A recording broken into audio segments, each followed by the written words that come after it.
Welcome back. It's Hold My Banner, and it's the Summer League finale for the Celtics tonight against the Lakers before the Summer League postseason play. The Lakers and Bronny James will be the opponent for the Celtics, coming off a loss to the Heat last time out. They are 2-1 in Vegas. Yeah. Adam and Ante back with you. So, Bronny has been playing pretty well. Yeah. This summer compared to last summer for sure. Yeah. So that's good news for him.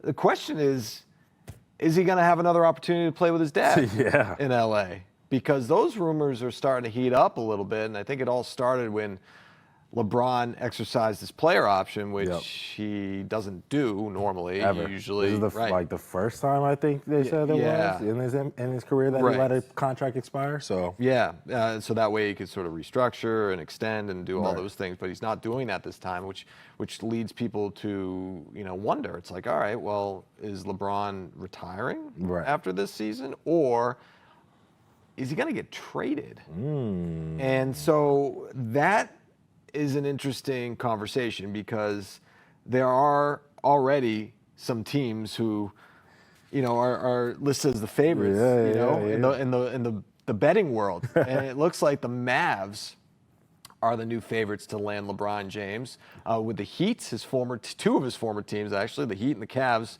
second and third, the Warriors, and then the Knicks because, well, it's New York probably, right? All right, so let's before we get into that, do you think that the Lakers' offseason has impacted LeBron's thinking? I would say, yeah. I think, first of all, last night, when that tweet came through to my phone, I saw Bradley Beal was going to be a Los Angeles Clipper after it was talks about him being possibly a Laker, whatever. But Lakers were one of the options. And so him not going there probably influencing LeBron just a little bit more today. I think the Deandre Ayton stuff, obviously you and I have talked about Deandre Ayton. And how you're a big fan. And how I felt about him coming to Boston. But, LeBron's he's a smart guy. He's a very smart guy. He knows who Deandre Ayton is too. Now, what LeBron is thinking about Deandre Ayton, I don't know. You know what I'm saying? But it's a big. It's better than no big. Right.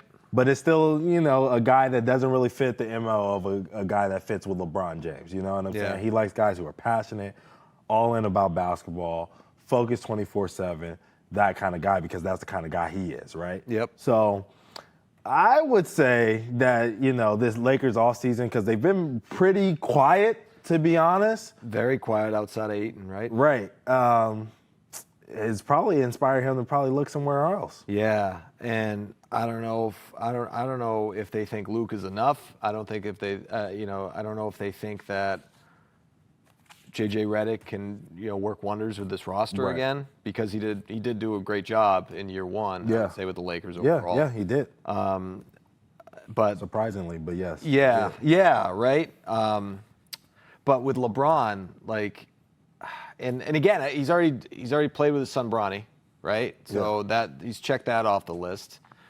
What is his motivation at this point? Is it to win another title? Is it to, right? And we were talking about this before the show. Is it to further distance himself and all of these different categories where he's at the top of the list, namely points? Right.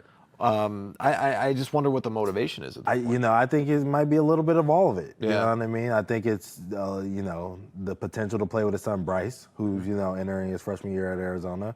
I think it is to separate himself from anybody who thinks they can get the all-time points record, which even if he retired today, I don't think anybody's touching it in our lifetime. And I would love for someone to prove me wrong, because that would just be interesting. But, I don't think that's going to happen. So, and I think it is to try to win another championship, because otherwise at this point, you're just kind of tarnishing your legacy. And we know that has always been the biggest thing for LeBron James, is his legacy.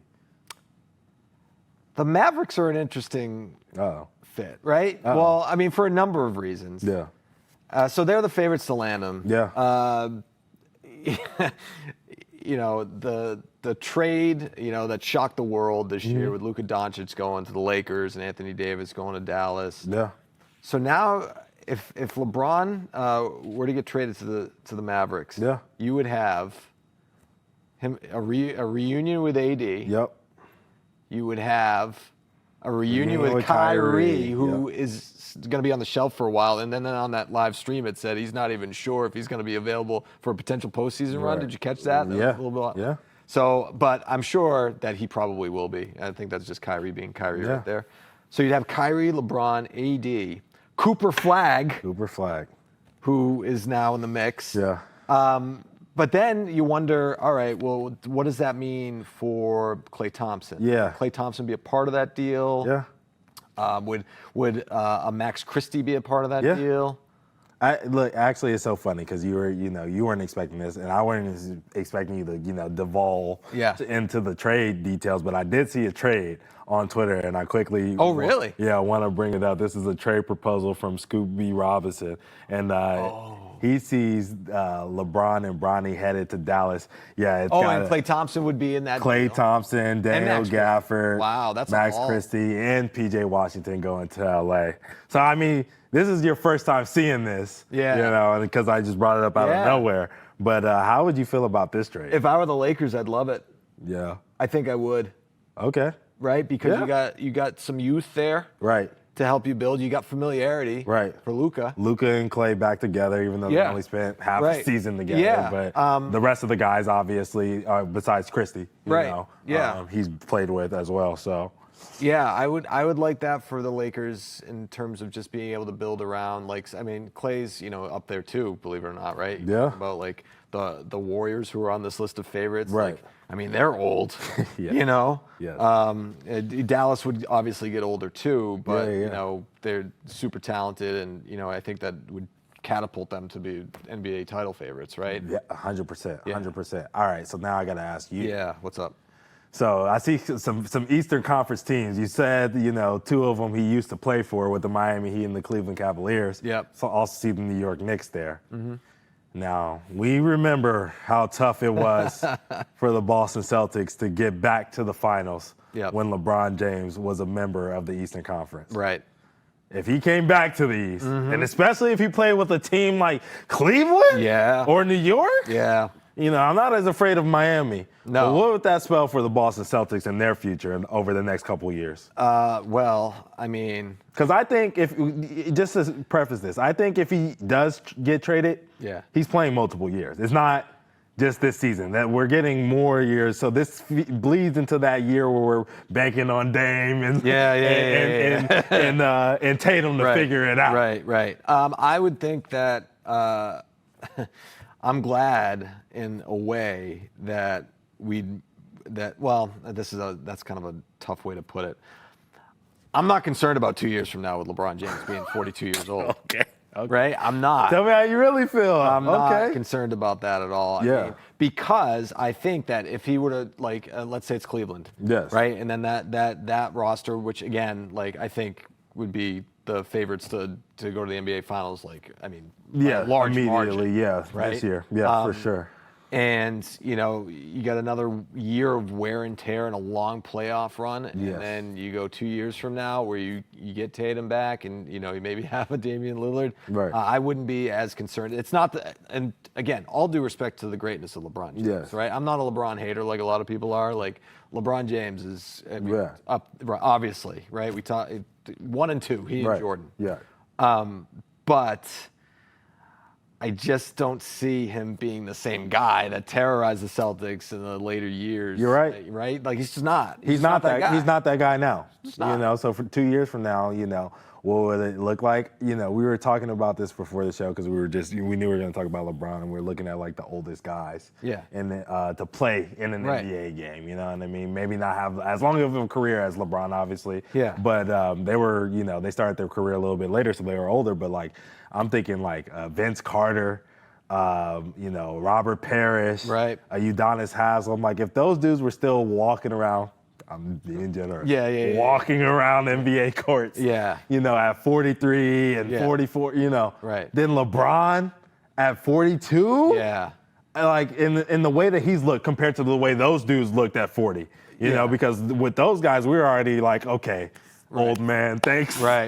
You know what Yeah, I mean? for real, We yeah. appreciate everything that you did, but you should be kicking the bucket here soon. No, you know LeBron's what a I'm saying? freak. LeBron's a freak, and I think, but even him, man, like at 42 years old. Yeah. I mean, that doesn't strike fear in my heart like he used to when he was with the Heat. You're right. Back in the day. You're right. This dude did finish 6th in the MVP votes this year. Yeah.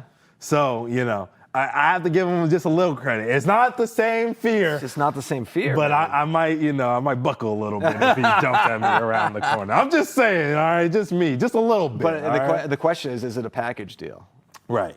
Does LeBron say Bronny's coming with? Bronny's coming with me, and then you guys are drafting Bryce Yeah. at the end of the summer or whatever. Yeah. Maybe. Maybe that's it. Maybe that's part of the Maybe. play. I mean, okay, so if it's not a package deal, though, let's talk about that. Okay. Real quick. Yeah. If it's not a package deal, Yeah. is that better for Bronny to be away from his dad in Los Angeles? It's a good question. Or is it a worse situation for him now? I think, oh man, that's a great question.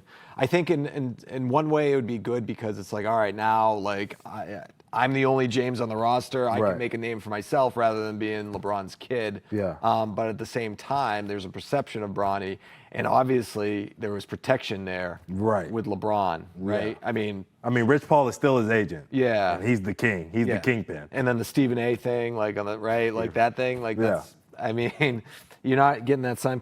I think ultimately it would be a better thing for Bronny. Okay. I think. Yeah. You? I agree. I think it'd be good for Bronny to kind of get away from Pops and Yeah. not having people, it's different. We don't know what's going on in that locker room. Yeah. But, there's guys who are probably in that locker room who feel like they should be getting opportunities in this and this and that. Mm-hmm. And, maybe Bronny gets a minute here or two where he's eating up minutes of guys that feel, Yep. not saying they're right, Right. but they might feel like, dude, you're only getting, I can play 2. You're getting these minutes because of Pops. Right. You know what I'm saying? So we'll see. All right. We'll see how it plays out with LeBron and the Lakers.